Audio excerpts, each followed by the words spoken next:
तो जैसा आप सभी को अभी ज्ञात हुआ कि आज हम लोग 1.1 पर चर्चा करने वाले हैं। 1.1 में सबसे पहले आता है कि इन्वायरमेंट, प्रकृति क्या है, इन्वायरमेंट साइंस क्या है, अथवा इन्वायरमेंटल साइंस का भाविक अर्थ क्या है। हम और आप जिस परिवेश में रहते हैं वह आसपास का संपूर्ण परिवेश वातावरण के नाम से जाना जाता है। एक सामान्य आपसी चर्चा पर्चा की परिभाषा इस तरीके से मैंने आपके समक्ष रखी। कई हमारे ऐसे भी विद्यार्थी होंगे जो इस विषय पर अपनी राय रखना चाहते होंगे। अगर कोई अपनी राय इस विषय पर रखना चाहे तो बताएं, उसके पश्चात हम शुरू करें। इन्वायरमेंटल साइंस क्या है, सामाजिक विज्ञान क्या है? कोई विद्यार्थी?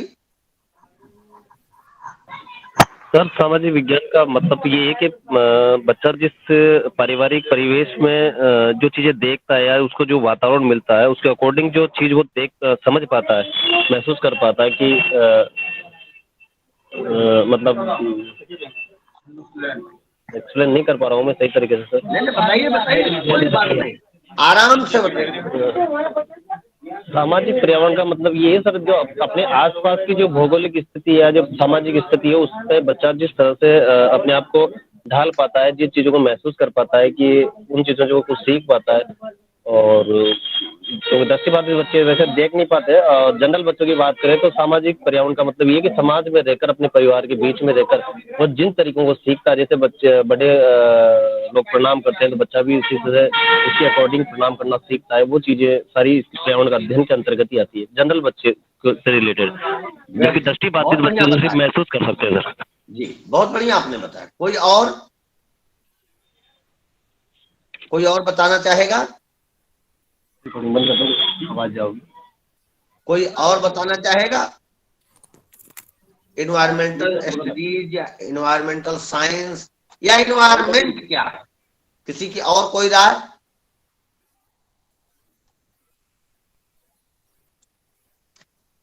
अरे भाई बताइए, बोलिए। चुप होने से क्लास नहीं चलेगी। क्लास है, ये कोई वेबिनार नहीं है कि एक पक्षी चलेगा। आप बताइए, अपनी राय बताइए।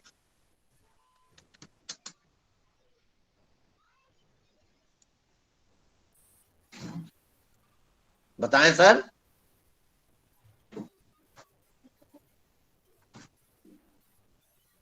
अच्छा, आप ये चाहते हैं कि पहले आपको बताया जाए फिर आप अपनी राय रखेंगे, ठीक है? जी सर। तो प्रारंभ करते हैं।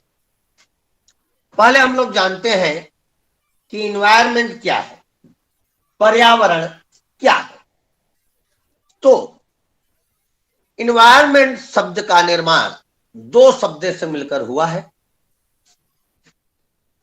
इन्वायरमेंट का जब आप हिंदी अनुवाद करते हैं तो बनता है पर्यावरण। उसका संधि विच्छेद आप जब करते हैं तो वहां हमें प्राप्त होता है परिधन आवरण, अर्थात जी जी, अर्थात परि जो हमारे चारों ओर, आवरण जो चारों ओर से घेरे हुए। कहने का अर्थ, पर्यावरण उन सभी भौतिक, रासायनिक एवं जैविक कारकों की समष्टिगत इकाई है जो किसी जीवधारी अथवा पारितंत्रीय आबादी को प्रभावित करते हैं तथा उनके रूप, जीवन और जीविता को तय करते हैं। अब जरा इसको और सामान्य अर्थों में अगर देखें तो हम कहेंगे कि पर्यावरण हमारे जीवन को प्रभावित करने वाले सभी जैविक और अजैविक तत्वों तथ्यों, प्रक्रियाओं और घटनाओं के समुच्चय से निर्मित इकाई है। यह हमारे चारों ओर व्याप्त है और हमारे जीवन की प्रत्येक घटना इसी के अंदर संपादित होती है तथा हम मनुष्य अपनी समस्त क्रियाओं से इस पर्यावरण को भी प्रभावित करते हैं। इस प्रकार एक जीवधारी और उसके पर्यावरण के बीच अन्योन्याश्रय संबंध भी स्थापित होता है। अगर आप देखें, परिचय के क्रम में मैं पर्यावरण को आपके समस्त प्रस्तुत करूं तो मैं ये कह सकता हूं कि पर्यावरण को मनुष्य के संदर्भ में प्रस्तुत करते हुए मनुष्य को एक अलग इकाई और उसके चारों ओर व्याप्त अन्य समस्त चीजों को उसका पर्यावरणिक घोषित कर देना एक परिस्थिति मानी जाती है। लेकिन इसके साथ साथ यहां यह भी ध्यान रखना है कि इस धरती पर बहुत सी मानव सभ्यताएं हैं जो अपने को पर्यावरण से अलग नहीं मानती और उनकी नजर में समस्त प्रकृति एक ही इकाई है जिसका मनुष्य भी एक हिस्सा है। वस्तुतः मनुष्य को पर्यावरण से अलग मानने वाले वे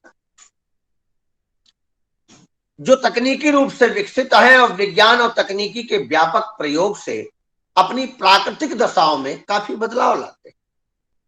यहां पर पर्यावरण को हम मनुष्य से अलग करके नहीं देख सकते। दो दो दृष्टांत हैं। जितने भी प्यारे विद्यार्थी मुझे सुन पा रहे हैं, मैं बताऊं, दो इसमें विचार चल रहा है एक साथ। एक कहता है कि हम अलग हैं और हमारे चारों तरफ व्याप्त पर्यावरण अलग है। एक विचार कहता है कि नहीं, हम अलग नहीं हैं, हम पर्यावरण के मध्य हैं और हम भी पर्यावरण की एक इकाई है। अब जब ऐसी परिस्थिति आती है तो हम कुछ ऐसे निष्कर्षों पर पहुंचने की बात करते हैं जो विषयगत थोड़ा और स्पष्ट हो पाए। तो अगर लिखने के क्रम से कहूं, अगर आपके विषय के क्रम से कहूं, तो मैं ये कहूंगा कि पर्यावरण शब्द हिंदी के परिधन आवरण का रूप है।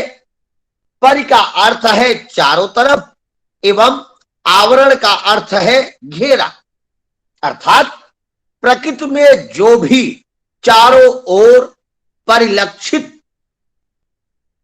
होता है, अर्थात जल, वायु, पेड़, पौधे व प्राणी इत्यादि पर्यावरण के अंग हैं। आया समझ में आप लोगों को? कोई बच्चा? जी सर। जी, कहे तो और क्लियर करूं, थोड़ा और छोटे में? जी सर।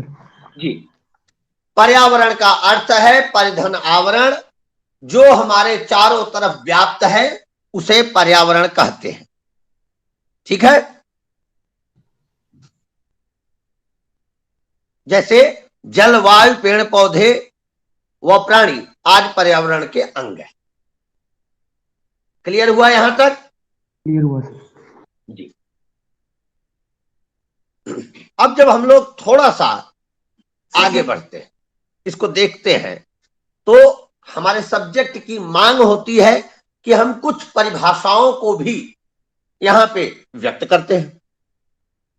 तो अगर हम देखें, Oxford advance learners dictionary of current English के अनुसार इन्वायरमेंट का अर्थ है कि आसपास की वस्तु की स्थिति, परिस्थितियां अथवा प्रभाव। देश के पर्यावरण संरक्षण अधिनियम 1986 ईस्वी की धारा 2 के अनुसार पर्यावरण में वायु, जल, भूमि, मानवीय प्राणी तथा अन्य जीव जंतु, पेड़ पौधे, सूक्ष्म जीव और उनके मध्य विद्यमान अंतर संबंध सम्मिलित है। क्या कहा? ऑक्सफोर्ड एडवांस लर्नर्स डिक्शनरी के अंतर्गत क्या बात हुई, मैं पुनः दोहराता हूं। ध्यानपूर्वक सुने।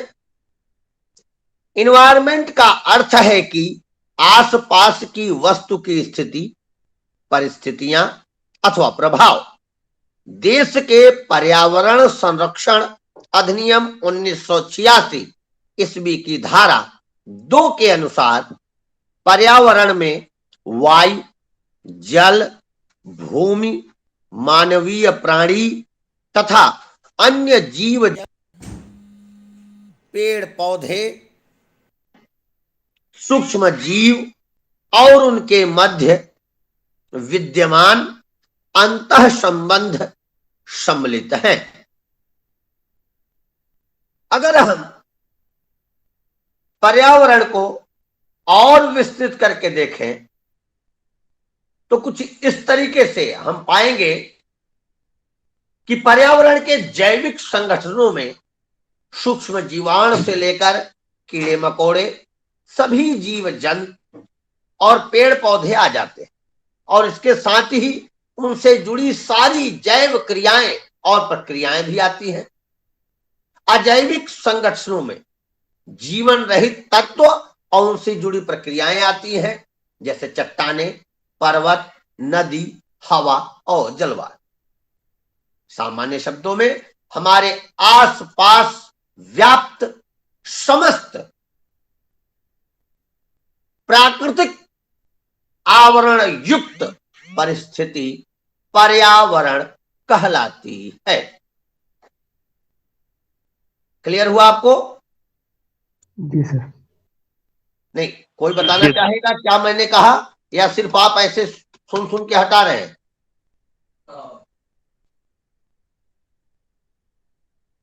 कोई बताना चाहेगा मैंने क्या कहा? बताइए। सर आपने जो हाँ, बताया अपने शब्दों में वो बताइए। आप बिल्कुल सही बताएंगे, आप अपने शब्दों में बताइए। जो मैं आपकी बात में एक्सप्लेन नहीं कर पाऊंगा सर। हाँ, आप बताएं, आप अपनी बात बताएं। जैसे कि आपने बताया कि पर्यावरण का अर्थ यही है कि ये हिंदी का जो वर्ड है परिधन आवरण, इससे एक निर्मित हुआ है। और अगर परिधन प्लस आवरण की बात करें तो परि मतलब अपने जो चारों तरफ है, और आवरण का मतलब जो जो चारों तरफ जो फैला हुआ जो भौगोलिक वातावरण है, जिसमें जो पेड़ है, पौधे हैं, वायु है, जल है, जितनी भी भौगोलिक स्थिति है उनसे मिलकर जो आवरण हमारे चारों तरफ बना है, जिसमें हम रहकर हमारे सामाजिक जीवन को निर्मित करते हैं, इसको ही हम एक पर्यावरण कहते हैं। और संविधान की धारा जो बताई आपने 1986 की धारा 2 के अंतर्गत इसका वर्णन दिया गया है। जी जी, और बहुत बढ़िया, बहुत बढ़िया, आपने बहुत बढ़िया बताया। ठीक है, आगे चलते हैं। ठीक, ओके सर। एक के द्वारा एक फीडबैक मिला, इससे पता चला कि आप सुन पा रहे हैं। पर्यावरण की परिभाषाएं, जब हम लोग परिभाषाओं की तरफ बढ़े, क्योंकि परिभाषाओं से बात और स्पष्ट हो जाएगी, तो हम देखते हैं जीएस रास जी के अनुसार है पर्यावरण या वातावरण वह बाह्य शक्ति है जो हमें प्रभावित करती है। रास साहब कहते हैं पर्यावरण या वातावरण वह बाह्य शक्ति है जो हमें प्रभावित करती है, अर्थात हमारे आसपास की चारों तरफ की वह शक्ति जो हमें प्रभावित करती है उसे पर्यावरण या वातावरण कहते हैं। ये किसके विचार है? जे.एस. रास के अनुसार। इसकी दूसरी परिभाषा की तरफ जब हम बढ़ते हैं, डगलस एवं हॉलैंड महोदय कहते हैं कि पर्यावरण वह शब्द है, पर्यावरण वह शब्द है जो समस्त बाह्य शक्तियों, प्रभावों और परिस्थितियों का सामूहिक रूप से वर्णन करता है, जो जीवधारी के जीवन, स्वभाव, व्यवहार तथा अभिवृद्धि, विकास तथा प्रौढ़ता पर प्रभाव डालता है। क्या कहते हैं हॉलैंड जी? कहते हैं कि पर्यावरण वह शब्द है जो समस्त बाह्य शक्तियों, प्रभावों और परिस्थितियों का सामूहिक रूप से वर्णन करता है, जो जीवधारी के जीवन, स्वभाव, व्यवहार तथा अभिवृद्धि, विकास एवं प्रौढ़ता पर प्रभाव डालता है। इनका अर्थ है हमारे जीवन के समस्त पक्षों पर अपना भाविक प्रभाव डालने वाली प्रकृति को पर्यावरण कहते हैं। आगे बढ़े तीसरी परिभाषा की तरफ, तो हर्ष कोकवर्ट्स के अनुसार पर्यावरण इन सभी बाहरी दशाओं और प्रभावों का योग है जो प्राणी के जीवन तथा विकास पर प्रभाव डालता है। इन्होंने एक लाइन में बात कही कि पर्यावरण उन सभी बाहरी दशाओं और प्रभावों का योग है जो प्राणी के जीवन तथा विकास पर प्रभाव डालता है। इनकी बात को अगर मैं और थोड़ा सा स्पष्ट करूं, ये कह रहे हैं समस्त प्राणियों के जीवन और उनके विकास के क्रम पर जो प्रभाव, बाहरी प्रभाव पड़ता है और जिसके कारण पड़ता है उसे पर्यावरण कहते हैं। डॉक्टर डेवीज के अनुसार, डेवीज महोदय इसमें क्या कहते हैं, मनुष्य के संबंध में पर्यावरण से अभिप्राय भूतल पर मानव के चारों ओर फैले उन सभी भौतिक स्वरूपों से है जिसके वह निरंतर प्रभावित होते रहते हैं। कौन? मनुष्य, जिससे वह निरंतर प्रभावित होते रहते हैं। ऐसे भूतल पर मानव के चारों ओर फैले उन सभी भौतिक स्वरूपों से पर्यावरण का संबंध होता है। ये डॉक्टर डेविज के अनुसार। मैं बहुत जल्दी जल्दी तो नहीं बोल रहा, कोई विद्यार्थी? सर मैं कह रहा हूँ जैसे ये जो चीज आप बता रहे हैं, जो डेफिनेशन वगैरह जो बता रहे हैं, ये हमें रीडिंग मेथड में भी मिलेगी क्या बाद में? हाँ, या मिलेगी, नहीं अभी मिल जाएगी। जी जी सर, ओके। मैं जो आपको पढ़ाऊंगा उसका पीडीएफ आपके पास होगा, आप चिंता न करें। आप मुझे सिर्फ अच्छा, एक चीज हम आपको जो बता रहे हैं वो सुन पा रहे हैं आप? नहीं, वो चीजें समझ में आ रही है सर। और एक थोड़ा सा ये था कि जैसे डेस्कटॉप पे इस चीज को अगर मैं रिकॉर्ड करना चाहूँ तो मुझे ऑप्शन मिल नहीं पा रहा सर कहीं। डेस्कटॉप पे नहीं, रिकॉर्डिंग में आपको दे रहा हूँ ना, मैं रिकॉर्डिंग अभी आपको भेज दूंगा थोड़ी देर में, 5, 7, 10 मिनट, क्लास समाप्त होने के 10 मिनट के अंदर। ठीक है, thank you sir, thank you. आप लोग उसकी चिंता छोड़िए, आप पढ़िए प्रेम से पहले। अब देखिए ये क्या कह रहा है डडले स्टैम्प के अनुसार, पर्यावरण प्रभावों का ऐसा योग है जो किसी जीव के विकास एवं प्रकृति को परिस्थितियों के संपूर्ण तथ्य आपसी सामंजस्य से वातावरण बनाते हैं। कितना बढ़िया इन्होंने स्पष्ट करके कहा कि पर्यावरण प्रभावों का एक ऐसा योग है, पर्यावरण प्रभावों का एक ऐसा योग है जो किसी जीव के विकास, समस्त ले लिया, मनुष्य भी लिया, जीव के समस्त उपक्रम को इन्होंने अपने साथ लिया, किसी जीव के विकास एवं प्रकृति को परिस्थितियों के संपूर्ण तथ्य आपसी सामंजस्य से वातावरण बनाते हैं। आगे जब हम बढ़ते हैं, ए.बी. सक्सेना जी कहते हैं पर्यावरण शिक्षा वह शिक्षा है या पर्यावरण शिक्षा वह प्रक्रिया है जो पर्यावरण के बारे में हमें संचेतना, ज्ञान और समझ देती है, इसके बारे में अनुकूल दृष्टिकोण का विकास करती है और इसके संरक्षण तथा सुधार की दिशा में हमें प्रतिबद्ध करती है। सक्सेना महोदय का कहना क्या है कि पर्यावरण शिक्षा वह प्रक्रिया है जो पर्यावरण के बारे में हमें संचेतना, ज्ञान और समझ देती है, साथ ही साथ इसके बारे में अनुकूल दृष्टिकोण का विकास करते हुए इसके संरक्षण तथा सुधार की दिशा में हमें प्रतिबद्ध करती है।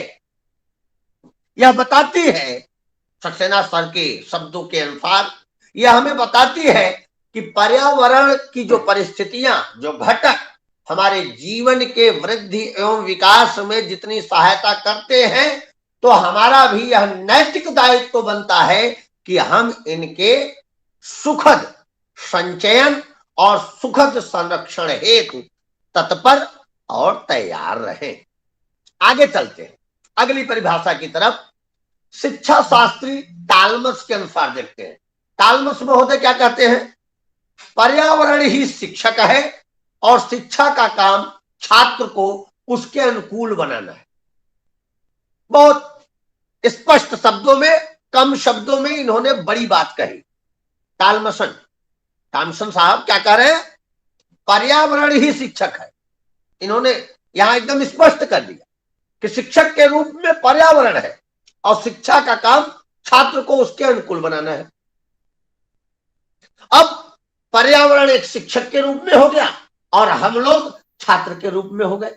अब पर्यावरण का यह दायित्व बना कि हमें वह अनुकूलता प्रदान करे और हमारे जीवन में सुखदता, उन्नता, विकास तथा सहजा आनंद विकसित करे।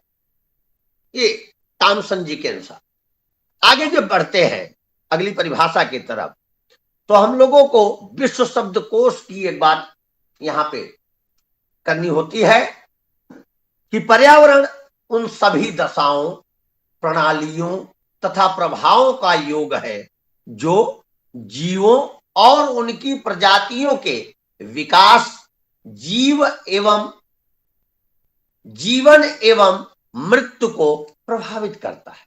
मैं पुनः पढ़ूंगा इसे, आप ध्यान से देखें। पर्यावरण उन सभी दशाओं, प्रणालियों तथा प्रभावों का योग है जो जीवों और उनकी प्रजातियों के विकास, जीवन एवं मृत्यु को प्रभावित करता है। अर्थात पर्यावरण वह दशा है, वह प्रणाली है जो हमारे वृद्धि एवं विकास, जीवन एवं मृत्यु की क्रिया प्रक्रिया को प्रभावित करता है। जब आगे बढ़े तो हर्षकोविट्ज के अनुसार देखते हैं, जो तथ्य मानव के जीवन और विकास को प्रभावित करते हैं, जो तथ्य मानव के जीवन और विकास को प्रभावित करते हैं, उस संपूर्ण तथ्यों का योग पर्यावरण कहलाता है, भले ही वे तथ्य सजीव हो अथवा निर्जीव हो। कोविट्ज कहते हैं चाहे सजीव की अवस्था हो चाहे निर्जीव की अवस्था हो, जीवंतता की अवस्था हो या अनिर्जीवनता की स्थिति हो, लेकिन पर्यावरण वह समस्त व्यवहार कहा जाएगा जो मानव के जीवन और विकास को प्रभावित करता है। आगे बढ़े तो बात आती है जर्मन वैज्ञानिक फिटिंग के अनुसार, पर्यावरण जीवों के परिवृत्तीय कारकों का योग है। क्या कह रहे हैं ये? पर्यावरण जीवों के परिवृत्तीय कारकों का योग है। इसमें जीवन की परिस्थितियों के संपूर्ण तथ्य आपसी सामंजस्य से वातावरण बनाते हैं। दो चीजें इन्होंने क्लियर कर दिया कि पर्यावरण जीवों के प्रवृत्तीय कारकों का योग है। हमारी जो प्रवृत्तीय कारक, आदतें, व्यवहारिक पक्ष के जो कारक हैं, उनका योग पर्यावरण है। आगे ये कहते हैं जीवन की परिस्थितियों के संपूर्ण तथ्य आपसी सामंजस्य से वातावरण बनाते हैं। वातावरण का निर्माण बनाने के लिए क्या आवश्यक है? जीवन की परिस्थितियों के संपूर्ण तथ्य आपस में सामंजस्य बनाए, तब वहां जाकर वातावरण का निर्माण होता है।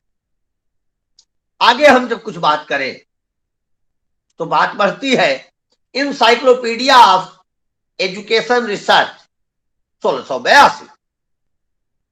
पर्यावरण के लिए शिक्षा वास्तव में एक ऐसी प्रक्रिया है जिसके द्वारा पर्यावरण संबंधित असली और मूल मुद्दों की जानकारी प्राप्त होती, जिसके द्वारा पर्यावरण संबंधी ज्ञान को प्राप्त करना और उन्हें अपने ज्ञान वर्धन में प्रयोग करना होता है। इस प्रक्रिया को सफल बनाने के लिए सबसे ज्यादा जरूरत इस बात की है कि बच्चे इन समस्याओं के प्रति जागरूक बने और उनके संबंध में गहराई से सोच विचार करें और उन्हें हल करने में जुट जाएं। क्या कहना चाहता है ये एजुकेशन रिसर्च? पर्यावरण के लिए शिक्षा वास्तव में एक ऐसी प्रक्रिया है जिसके द्वारा पर्यावरण संबंधित असली और मूल मुद्दों की जानकारी प्राप्त होती है। इस प्रक्रिया को सफल बनाने के लिए सबसे ज्यादा जरूरत इस बात की है कि बच्चे इन समस्याओं के प्रति जागरूक बने और उनके संबंध में गहराई से सोच विचार करें और उन्हें हल करने में जुट जाए। मुनुस्को यूरोप के अनुसार पर्यावरण शिक्षा के विषय क्षेत्र अन्य पाठ्यक्रमों की तुलना में कम परिभाषित है। फिर भी यह सर्वमान्य है कि जैविक, सामाजिक, राजनीतिक, आर्थिक और मानवीय संसाधनों से सामग्री प्राप्त होती है। इस शिक्षा के लिए संप्रत्यात्मक विधि सर्वोत्तम है। मुनुस्को यूरोप क्या कह रहे हैं? पर्यावरण शिक्षा के क्षेत्र अन्य पाठ्यक्रमों की तुलना में कम परिभाषित है। फिर भी यह सर्वमान्य है कि जैविक, सामाजिक, आर्थिक, राजनीतिक और मानवीय संसाधनों से सामग्री प्राप्त होती है। इस शिक्षा के लिए संप्रत्यात्मक विधि सर्वोत्तम है। निकोलर्स के अनुसार पर्यावरण उन समस्त बाहरी दशाओं तथा प्रभावों का योग है जो प्रत्येक प्राणी के जीवन विकास पर प्रभाव डालते हैं। पर्यावरण उन समस्त बाहरी दशाओं तथा प्रभावों का योग है जो प्रत्येक प्राणी के जीवन पर प्रभाव डालते हैं। एक अंतिम परिभाषा आपके समक्ष रखूंगा, उसके बाद हम लोग इसके आगे चलेंगे।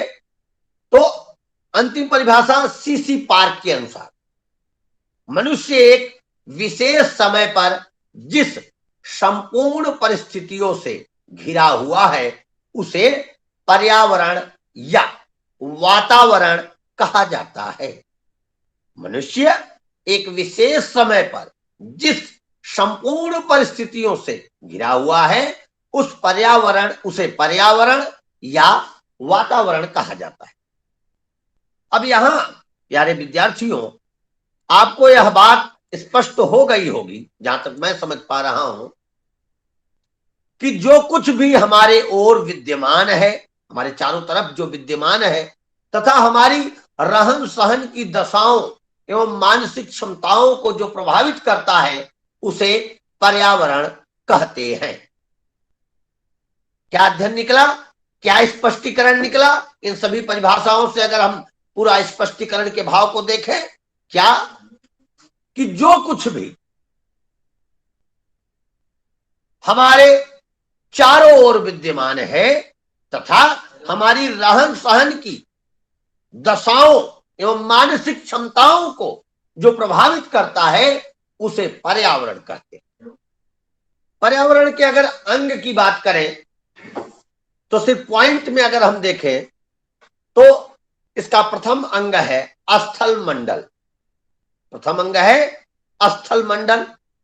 पर्यावरण का दूसरा अंग है जल मंडल।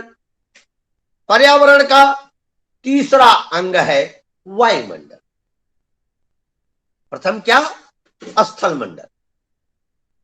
अब इसको लिखने के भाव से मैं आपको बताऊं, आप इसको नोट करने के भाव से देखेंगे। धरातल के अवतलित क्षेत्र महासागरों द्वारा ढके हैं। जलीय क्षेत्र धरातल के लगभग 71% भाग पर विस्तृत है, अर्थात जल की मात्रा लगभग 71% से अधिक पर विस्तारित है। जल तल से उठा हुआ भाग स्थल मंडल है और इसके अंतर्गत धरातल का लगभग 29% भाग आता है। इस स्थल में 3 परतें हैं। पहली परत भूपृष्ठ की है और धरती से इस परत की गहराई 100 किलोमीटर है। इस परत में विभिन्न प्रकार की मिट्टियां व शैलें समाई हुई हैं। इस भाग का औसत घनत्व 2.7 है।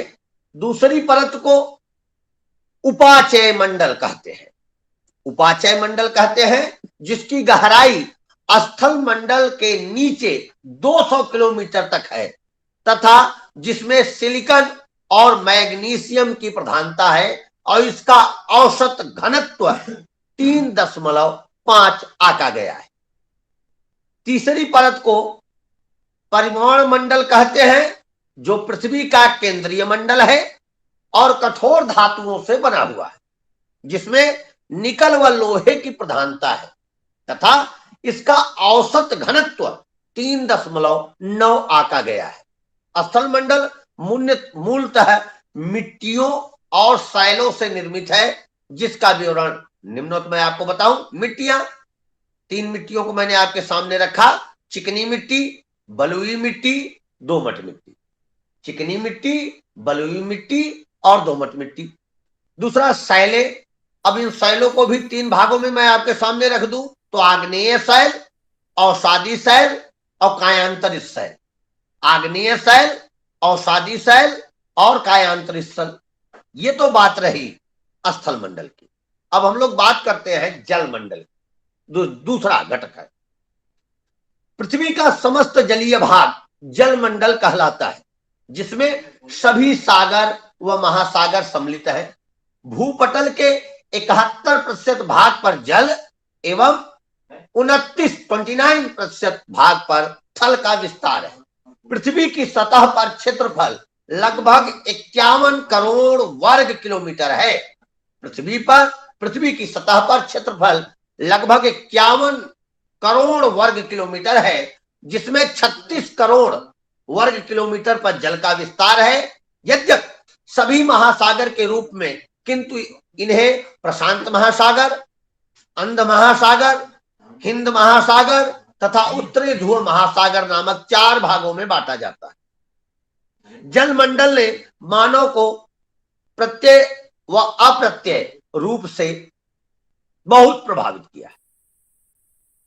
ये तो उसके दूसरा पार्ट। तीसरे को देखते हैं तो वायुमंडल, जिसकी चर्चा हमने आपको पॉइंट में की। पृथ्वी के चारों ओर वायु का सैकड़ों किलोमीटर मोटा आवरण है जिसे वायुमंडल कहा जाता है।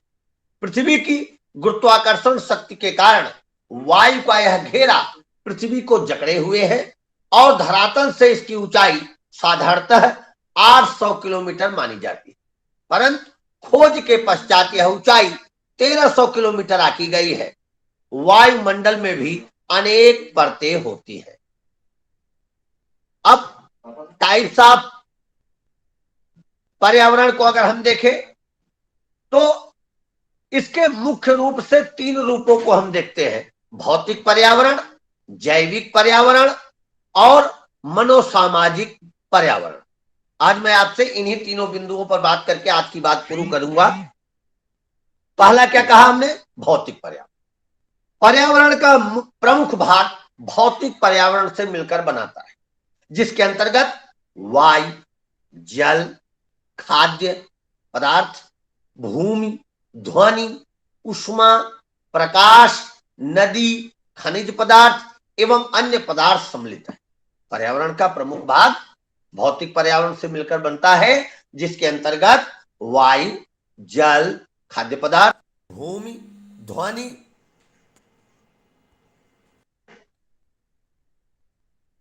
उष्मा, प्रकाश, नदी, खनिज पदार्थ एवं अन्य पदार्थ सम्मिलित है जिससे मनुष्य का निरंतर संपर्क रहता है। हमेशा इन घटकों से संपर्क रहने के कारण ये मानव स्वास्थ्य पर सीधा प्रभाव डालते हैं। सामान्य अवस्था की सामंजस्य टूटने से मनुष्य पर्यावरण के दुष्प्रभावों से प्रभावित हो जाता है। 1 मिनट बेटा, एक फोन आ गया है।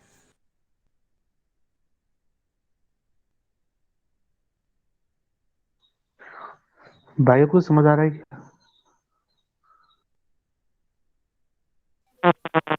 Hello hello.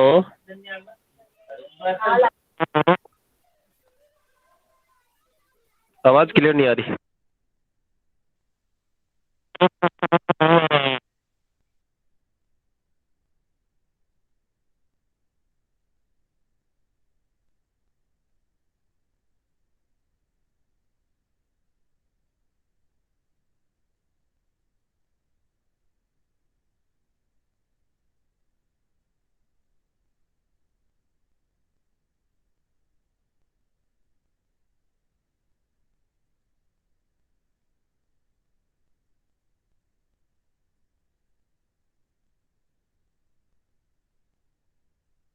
जी क्षमा करिएगा, एक फोन आ गया था। प्रथम कक्षा है और पर्यावरणिक परिस्थिति कक्षा है। हो सकता है आपको कुछ क्लिष्ट लगे, लेकिन अगर आप इसको दोहराएंगे तो आपको और स्पष्ट हो जाएगा। हम लोग कहां बात कर रहे थे, कोई बताएगा? सर स्थिति के बारे में बात करते हैं, भौतिक पर्यावरण के बारे में। हाँ, पर्यावरण के प्रकार के बारे में। गुड, बहुत बढ़िया, धन्यवाद जी। भौतिक पर्यावरण, भौतिक पर्यावरण पर्यावरण का प्रमुख भाग है। भौतिक पर्यावरण से मिलकर, जिसके अंतर्गत वायु, जल, खाद्य पदार्थ, भूमि, ध्वनि, उष्मा, प्रकाश, नदी, खनिज पदार्थ एवं अन्य पदार्थ बनते हैं, जिसमें मनुष्य का निरंतर संपर्क रहता है। हमेशा इन घटकों से संपर्क रहने के कारण ये मानव स्वास्थ्य पर सीधा प्रभाव डालते। सामान्य अवस्था की सामंजस्य टूटने से मनुष्य पर्यावरण के दुष्प्रभावों से प्रभावित हो जाता है। दूसरा, अगर इसका पॉइंट देखें, जैविक पर्यावरण। सार्वभौम में जैविक पर्यावरण बहुत बड़ा अवयव है, जो कि मानवों के इर्द गिर्द रहता है। यहां तक कि एक मानव के लिए दूसरा मानव भी पर्यावरण का एक भाग है। इसे अगर दो भागों में अगर हम देखें तो ज्यादा स्पष्ट होगा। पहला, जंतु समुदाय। इसमें अति सूक्ष्म जीव प्रोटोजोआ के अमीबा से लेकर कार्डेटा समूह तक के समस्त जीव आते हैं। दूसरा, वनस्पति समुदाय। इसमें अति सूक्ष्म वनस्पतियों, औषधियों से लेकर पृथ्वी पर विद्यमान सिकोना वृक्ष समूह तक के समस्त पेड़ पौधे समाहित हैं। अब हम तीसरा इसका घटक देते हैं, मनोसामाजिक पर्यावरण।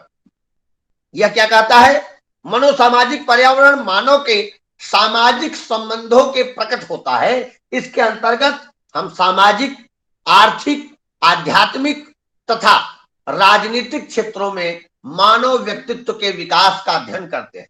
मानव एक सामाजिक प्राणी है। उसे समाज में अन्य वर्ग, जाति, पास पड़ोसी, समुदाय, प्रदेश एवं राष्ट्र से संबंधी बनाए गए संबंधों को बनाए रखना पड़ता है। मानव अपने सामाजिक संबंधों के सहारे ही आगे चलकर अपने लक्ष्य को पूरा करने में सहायक सिद्ध होता है। मनुष्य के जीवन जीने के तौर तरीके, रहन सहन, खान पान, मनुष्य जीवन के विभिन्न आयामों पर पड़ने वाले उत्सवों, समारोहों और संस्कारों को सामाजिक और सांस्कृतिक पर्यावरण कहा जाता है। आज की इस कक्षा में आपके समक्ष पर्यावरण की वे परिस्थितियों का वर्णन हुआ जिसे आप पारिभाषिक रूप में और आर्थिक रूप में, अर्थ के रूप में समझे। कई परिभाषाएं हमने आपके समक्ष रखी, लगभग 14 या 15 परिभाषाएं हमने आपके समक्ष रखी। पर्यावरण के प्रमुख अंगों को आपके समक्ष रखा। 3 अंग हमने बताए। स्थल मंडल, स्थल मंडल में 2 बातें कही मिट्टियों के बारे में। मिट्टियां कौन कौन सी? चिकनी मिट्टी, बलुई मिट्टी, दोमट मिट्टी। शैलों के बारे में हमने कहा, आग्नेय शैल, अवसादी शैल, कायांतरित शैल। दूसरा, जलमंडल के बारे में बात किया। फिर तीसरा, वायुमंडल के बारे में बात किया।